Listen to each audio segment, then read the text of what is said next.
This is Think It Through with me, April A. Bear. Get ready to start thinking. I know, it's hard, and you'd probably rather not. But here we go anyway. Hi everyone, welcome to Think It Through. In this episode, I'm going to discuss the topic of inconsistency, which is something that has implications both for our ability to argue effectively, and it can also affect us personally in the way we view others, as well as how they view us. We generally think that inconsistency is not a good thing, and there are circumstances in which that is totally the case. But in fact, the concept of inconsistency is more complicated than it appears. Today, we're going to find out why. What is inconsistency? Well, it's the state of being inconsistent. Okay, that's not very helpful. Let me explain.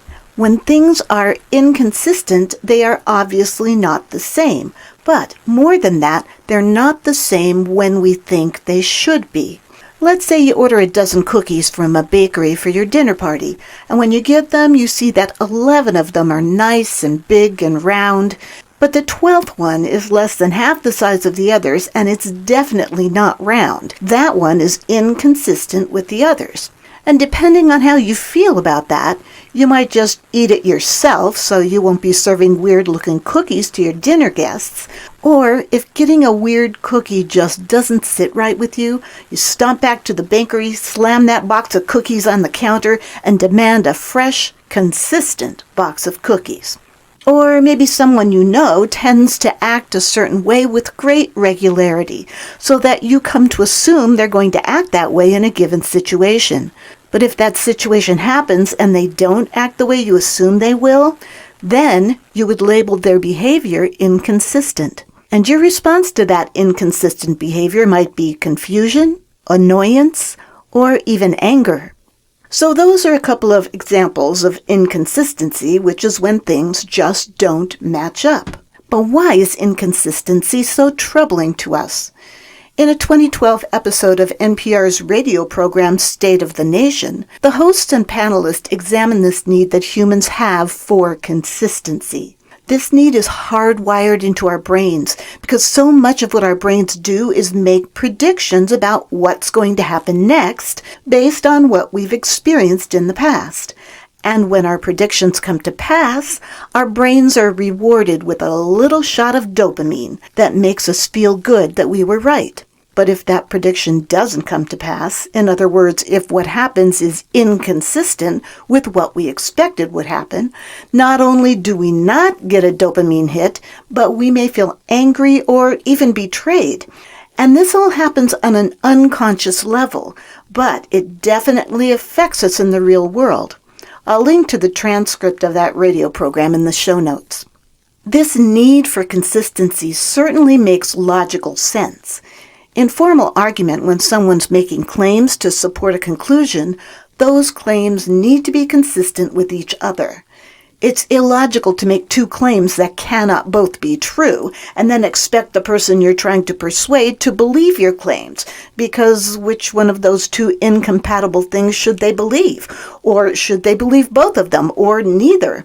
The fallacy of inconsistency has to do with claims that don't match up with each other. This fallacy happens when a person makes two claims in support of their argument that simply cannot both be true. Now you might be thinking, well, nobody with any brain cells would fall for that, but you'd be wrong. Not only does this happen a lot, but if you're not paying attention, it can slip right by you, and you might even think that person is making sense. For example, what if someone said to you, "One thing I know for sure is that nobody really knows what's true." That sounds profound, right? But wait a minute, though. If nobody knows what's true, then that person can't know anything for sure. They've just contradicted themselves in the same sentence, and that's the fallacy of inconsistency. Or how about this one, said by Phyllis Schlafly in 1972 during discussions about whether to pass the Equal Rights Amendment. And I quote, "What I am defending is the real rights of women. A woman should have the right to be in the home as a wife and mother." Okay, here's the thing. Nobody at the time was saying that women shouldn't be wives or mothers, or that they shouldn't stay at home if they wanted to. The amendment simply said that they couldn't be denied rights that men already had on account of the fact that they were women. But what Schlafly was saying was that she was all for women's rights, but that the right place for women to be was at home. That is the epitome of the inconsistency fallacy. There's also some equivocation fallacy in there, but that's not what we're talking about today, so I'm just going to move on. Okay, so that's logical inconsistency. However, there's another kind of inconsistency known as personal inconsistency. The fallacy of logical inconsistency happens within the same argument. Personal inconsistency generally happens over a period of time. For example, when the infamous Access Hollywood tape was released in 2016, then candidate Trump immediately acknowledged and apologized for the lewd comments he made. But sometime after he was elected, he started saying that it wasn't his voice on the tape. Hey, either it was or it wasn't, and according to Billy Bush, it definitely was him. But acknowledging and apologizing for something you did and then saying it wasn't me is blatant inconsistency. So Trump was guilty of personal inconsistency on this issue. Now, lest you think I'm picking on him, of course, other politicians have inconsistencies in their statements over time. When Joe Biden was a senator, he twice threatened to filibuster particular pieces of legislation. Although he never actually went through with his filibuster plans, he obviously supported it as a tactic. But recently, he described it as a Jim Crow-era relic that needs to be changed. So plenty of people have accused him of flip-flopping on this issue. It would seem that this fallacy is pretty cut and dried. When people say one thing and then say or do another thing, and those two things are very different from each other, they're being inconsistent, and that's just wrong, right? But is personal inconsistency always wrong in the same way that logical inconsistency is always a fallacy? It's very true that consistency is considered the hallmark of ethical behavior. Generally speaking, our moral standards and our actions should be consistent with each other, and we should examine our lives to see if there are inconsistencies between our values and our behaviors and seek to make them more consistent with each other. But does that mean that once we come to a decision or a conclusion about something, we can never change our minds? Well, let me just ask you this. When you were a kid, were you absolutely sure that Santa Claus was real? Do you still think so? Or did new information come to light and you realized at some point that maybe you needed to alter your belief on this particular issue? If you've changed your mind about anything over the course of your life, does that mean that you're a big old hypocritical flip-flopper? Of course, you would say no. You would simply say that your life experiences and knowledge you've gained over the years have made it clear to you when you needed to think differently than you did before.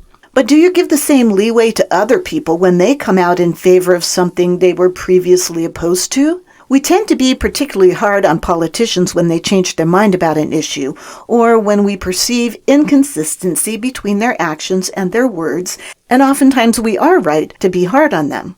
But not always. For an explanation, let's return to the NPR program about inconsistency. In it, they were discussing how people perceive inconsistency in politicians, how they would determine whether the inconsistency is just because the person learned new information and changed their mind, or were they being hypocritical in saying whatever they thought was politically expedient at the time. They referenced a study by Jamie Barden of Howard University, in which he had people evaluate the behavior of a fictional political operative named Mike. In this narrative, Mike threw a big political fundraising party, then drove home drunk, got into an accident, and wrecked his car. Then a month later, Mike went on a radio program and talked about how dangerous it was to drink and drive, and that nobody should ever do it. In the story that some people read, Mike was a Republican operative. In another group's story, Mike was portrayed as a Democrat. What Barden discovered was that when the person reading the story was a Democrat and Mike was portrayed as a Republican, the person was very likely to say that Mike's words were inconsistent with his actions and he was therefore a hypocrite. Now, the same thing happened when the person reading the story was a Republican and Mike was portrayed as a Democrat. But when the parties of both Mike and the reader were aligned, they were either both Republicans or both Democrats, people were much more likely to say that Mike was not a hypocrite, but instead someone who had a terrible experience, had learned his lesson, and went on the radio to talk about it. This study shows that we are more likely to determine what is consistent or inconsistent behavior based on our social and political allegiances rather than looking at the facts. But most of us think we are taking the facts into account when we come to these conclusions. And again, these effects are largely subconscious. I have to admit, this made me stop and think about my own implicit biases. Let's take that example I gave of Joe Biden's stand on the filibuster that changed over time. Because I self-identify as a liberal, my first thought was that while his present position on the filibuster is inconsistent with his past position, he probably has changed his mind about it over time and decided that the way it's set up and utilized now actually does more harm than good. I didn't really assign any hypocrisy to its change in position because, frankly, I kind of agree with it. But what if I stepped back and looked at it from the opposition's viewpoint? What might I think of his changed position?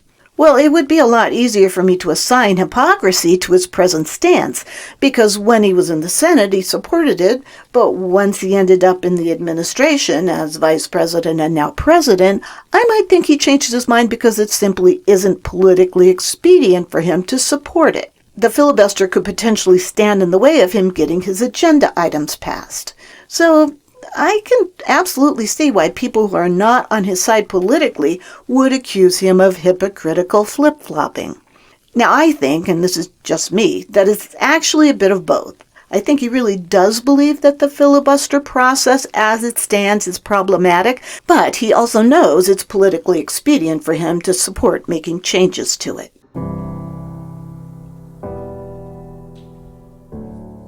When is inconsistency a problem? And what can we do to avoid being logically or personally inconsistent?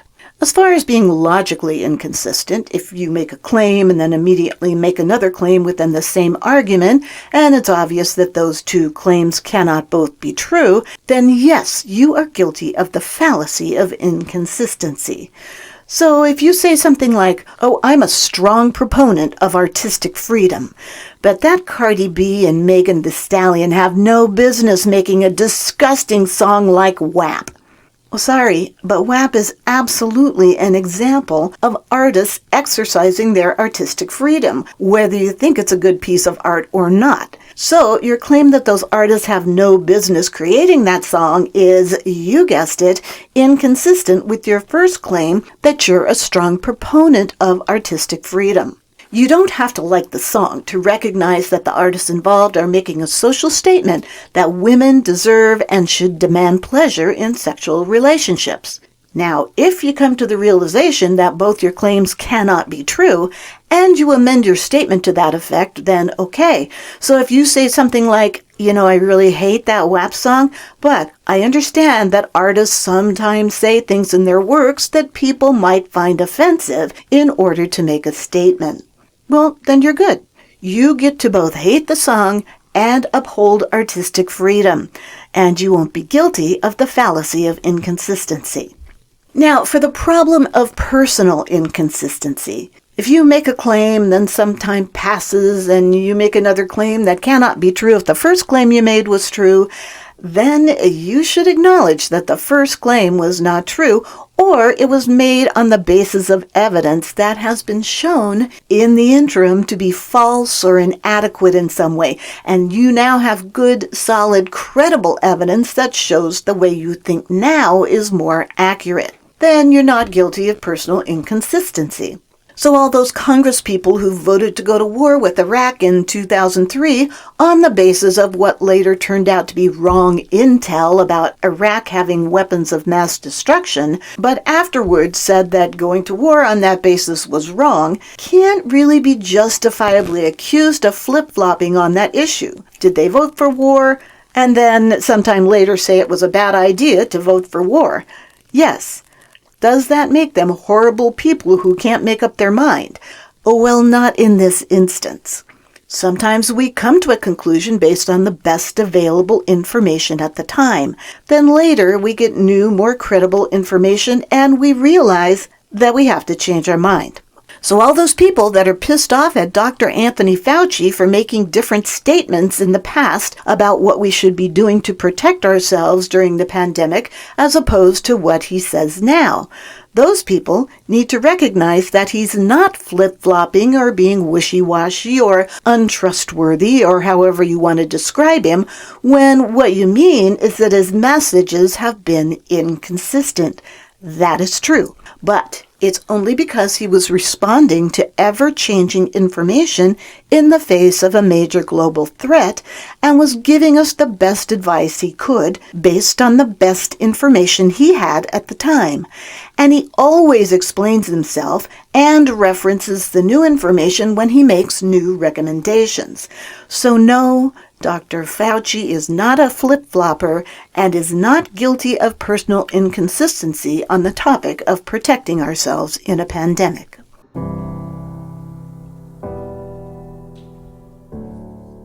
So, let's wrap this up. While our brains don't like inconsistency, it's not always a bad thing. Okay, logically, it's a bad thing.